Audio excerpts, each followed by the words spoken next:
आता काही लोकांनी असा अपप्रचार केलाय, माझी मुलगी उभी राहील, माझा आणखी कोण, माझा जावई उभा राहील. पुरंदरमध्ये एकनाथ शिंदे साहेबांनी आणि महायुतीने संधी दिली त्यांनी, तर मी असं नाही बोलणार, त्यांनी संधी दिली विचार करून, तर उमेदवार फक्त आणि फक्त विजय शिवतारेच असणार. ज्याचा पाठपुरावा तुम्ही सातत्याने करत होता, आज त्याचा जल्लोष आणि एकूण ज्या पद्धतीने काय नेमकं असं आहे की मी मगाशी सांगितलं की सुरुवातीची 11 गावं माझ्या मतदारसंघातली आणि नंतर आलेली 23 गावं ही जेव्हा महापालिकेत आली त्यावेळेस एका अपेक्षेने आली की महापालिकेत गेल्याबरोबर आपल्याला पाण्याच्या चांगल्या सुविधा मिळतील, आपल्याला गटर मीटर सगळं काहीतरी चांगलं होईल, अशा अपेक्षा ठेवून सर्व गावकरी ग्रामस्थ इथे आले होते. त्यांचा भ्रमविवाह झाला. 2017ला घेतलेल्या ग्रामपंचायती आज 2024 संपत आलं तरी अजून ड्राफ्ट डीपी प्लॅन सुद्धा नाही. त्याच्या पुढचं मी सांगतो की 1997 साली ज्या जागा घेतल्या होत्या गावात, त्या गावातलं आंबेगाव बुद्रुक वगैरे यातल्या सर्वे नंबर 39 आजही तो डीपी रोड आज सुद्धा झालेला नाही. त्यामुळे ज्या अपेक्षा होत्या त्या फोल ठरल्या आणि त्याच्याबरोबर तरी गप्प बसले असते लोक. पण मोगलांच्या काळामध्ये एक जिझिया कर होता, त्याचं आधुनिक वर्जन हा पुणे महानगरपालिकेचा टॅक्स होता, हेवी टॅक्स होता. 5 रुपये स्क्वेअर फीटचा टॅक्स, 60 रुपये 12 पट. त्यामुळे लोक हैराण होते आणि म्हणून हा टॅक्स आम्हाला पुणे शहरात नको वाटल्यास परत आमच्या ग्रामपंचायती करा. आणि आपण पाहिलं असेल आंदोलनं केली 32 गावातल्या लोकांनी संपूर्ण, की गाव विकणे आहे, पुणे महानगरपालिकेचा टॅक्स आम्ही भरू शकत नाही म्हणून गावच विकतो. आता अख्ख्या महाराष्ट्रामध्ये त्याची चर्चा झाली होती आणि म्हणून सर्व लोक आल्यानंतर अण्णा, मी, आमचे रमेश बापू असेल, आम्ही सर्व मुख्यमंत्र्यांना भेटलो, त्यांच्याशी चर्चा केली, पत्र दिली लेखी, आणि पूर्ण ड्यू प्रोसेस ऑफ लॉ. कुणीतरी असा गैरसमज करते की जसं लोकसभेच्या निवडणुकीच्या दरम्यान स्थगिती दिली होती, ती वैयक्तिक स्थगिती पालकमंत्री म्हणून देता येते तेवढ्या याच्यामध्ये काही कारणासाठी, पण ही स्थगिती नाहीये, ही ड्यू प्रोसेस ऑफ लॉ पूर्ण करून आमची सगळी पत्र, त्या पत्रावरच्या ऍक्शन, त्याच्यानंतर मुख्यमंत्र्यांच्या बैठका, त्या बैठकीत दिलेले सेक्रेटरी, म्हणजे सगळे सचिव, उपसचिव, प्रमुख सचिव, या प्रधान, या सगळ्यांना दिलेले आदेश, त्या आदेशान्वये पुन्हा प्रस्ताव तयार झाला आणि तो परवा रात्री 2:30 वाजता मुख्यमंत्र्यांकडे मी स्वतः घेऊन गेलो होतो. तिथे त्यांची सही झाली आणि ती सही झाल्यानंतर मग हे नोटिफिकेशन निघालं. आता याच्यामध्ये क्लिअर कट असेल, काही लोकांनी अपप्रचार केला की हे गाजर आहे किंवा हे जसं लोकसभेला केलं तसं नाही आहे. त्याच्यामध्ये क्लिअर कट लिहिलेले की ग्रामपंचायती ज्या आलेल्या आहेत त्यांना जोपर्यंत आम्ही प्रॉपर सोयी सुविधा देत नाही तोपर्यंत 100 रुपये टॅक्स असेल तर 200 रुपये, जेवढा ग्रामपंचायतचा टॅक्स होता त्याच्या डबल टॅक्स घ्यायचा. आणि ती पुनर्विलोकनाची प्रक्रिया ही पूर्ण करा. कायद्यात कसं बसून करायचं, अंडर सेक्शन 450A, जे त्याला इम्पॉवर केलेलं आहे या सेक्शन खाली आयुक्तांना, आणि मग ते त्या डबल टॅक्स करून तशी बिलं ते देतील.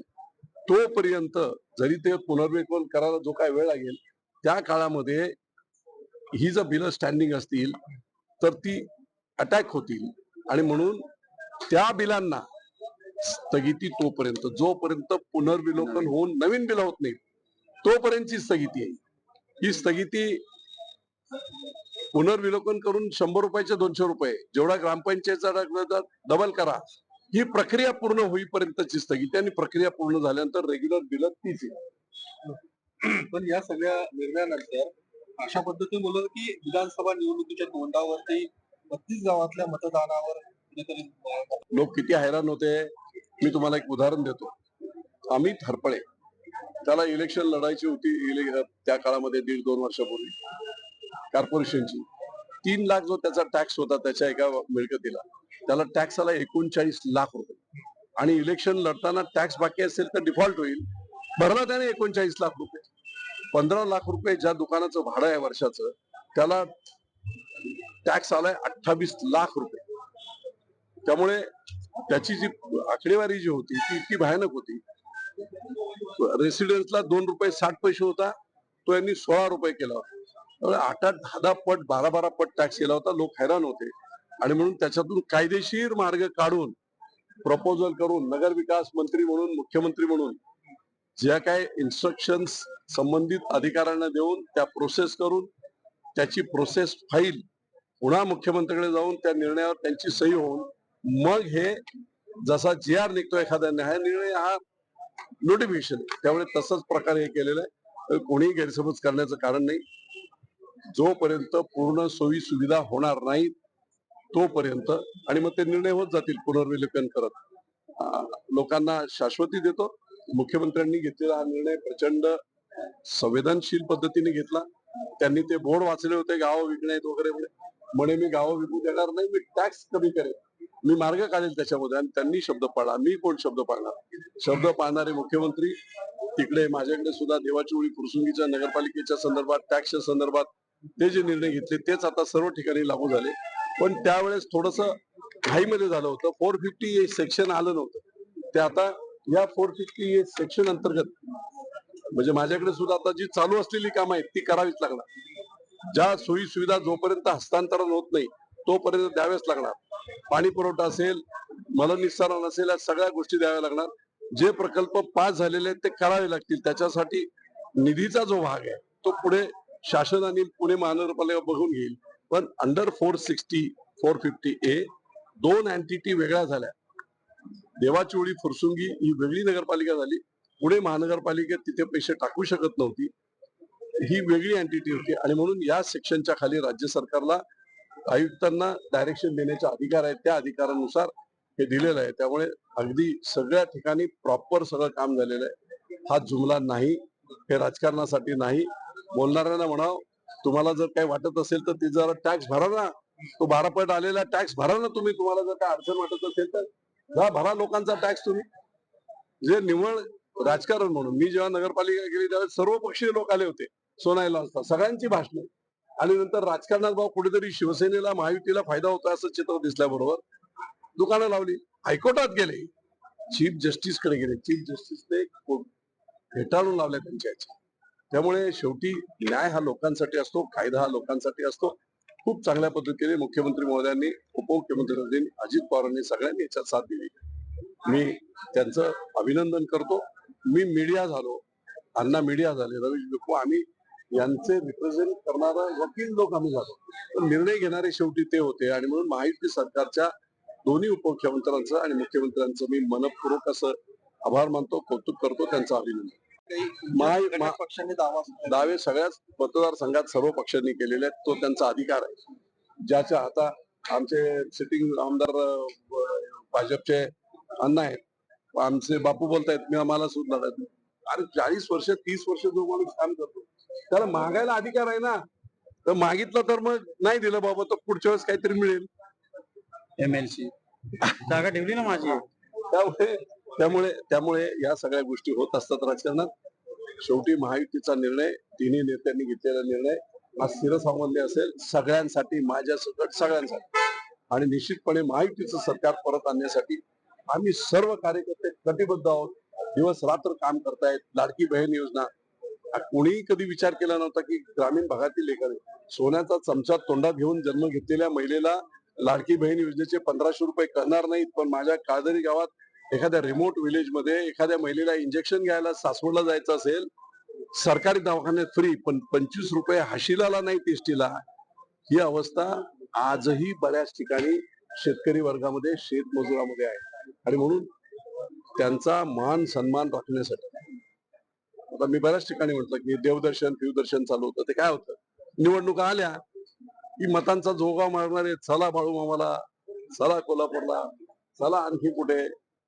आता त्या माझ्या भगिनीला, तिला कोणाच्या हे करा 1500 रुपये आहेत, ती स्वतः दर महिन्याला कुठेही जाऊ शकते.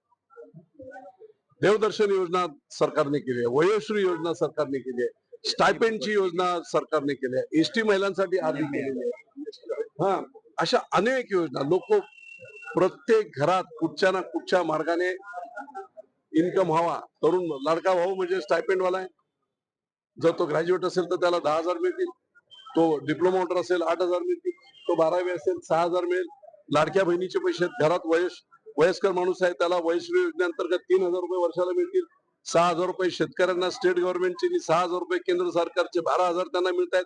एक लक्षात घ्या, बारकाईने सर्वसामान्य माणसाला केंद्रबिंदू मानून आदरणीय मोदी साहेबांनी ज्या ज्या योजना आखल्या त्याचे पर्क्युलेशन पुढे राज्यामध्ये महायुती सरकारने केलं आहे आणि म्हणून लोकाभिमुख असे निर्णय आहेत. लोकच निर्णय घेतील निश्चितपणे. मला एक प्रश्न तोच राहिला की पुरंदर मधून तुम्ही एकूण शिंदे गटाचा दावा, शिवसेनेचा दावा असताना तुम्हीच उमेदवार असणार आहात. आता काही लोकांनी असा अपप्रचार केलाय, माझी मुलगी उभी राहिली, माझा आणखी कोण, माझा जावई उभा राहील. पुरंदर मध्ये एकनाथ शिंदे साहेबांनी आणि महायुतीने संधी दिली त्यांनी, तर मी असं नाही बोलणार, त्यांनी संधी दिली विचार करून, तर उमेदवार फक्त आणि फक्त विजय शिवतारेच असणार. तुमची तशी तयारी सुरू आहे. असं नाही, 3 महिन्यापासून आहे. माहितीचं काय जागा वाटपाचं कधीपर्यंत करा तुम्ही?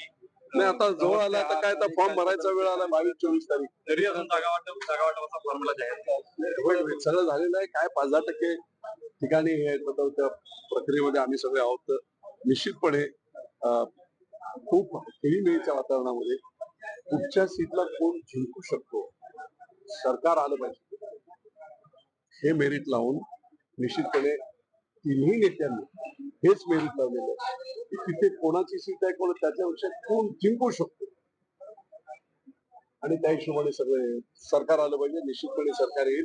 महायुतीच्या माध्यमातून जो लाडकी बहीण आहे त्या लाडक्या बहिणी चमत्कार करणार. बंडखोरीचा त्रास होईल असं वाटत नाही. अजिबात बंडखोरी होणार नाही. सगळे नेते स्ट्रॉंग आहेत. तिन्ही नेते किती स्ट्रॉंग आहेत. देवेंद्र फडणवीस 105 आमदार आहेत. कधी कोणी हो की चूक केले का? हो की चूक 5 वर्षात केली. अनेक प्रसंग आले, दादा आले, मंत्री वेगळे झाले, अनेक प्रसंग आले, पण हो की चूक त्याला नेतृत्व म्हणतात आणि नेतृत्व आणि पक्षाच्या प्रती असणारी निष्ठा म्हणतात.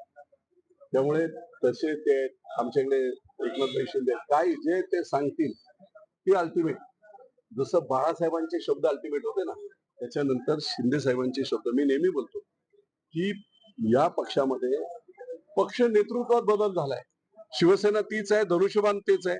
नेतृत्व बदलू शकतो ना. 1982 झाली, काँग्रेस पक्ष स्थापन झाला होता, त्यावेळेस एक ब्रिटिश माणूस त्यांनी स्थापन केलं होतं. नंतर बदलत गेलं. कांशीरामांनी स्थापन केलेलं बीएसपी, नंतर पुढे मायावती आल्या, मायावती नंतर आणखी कोणी.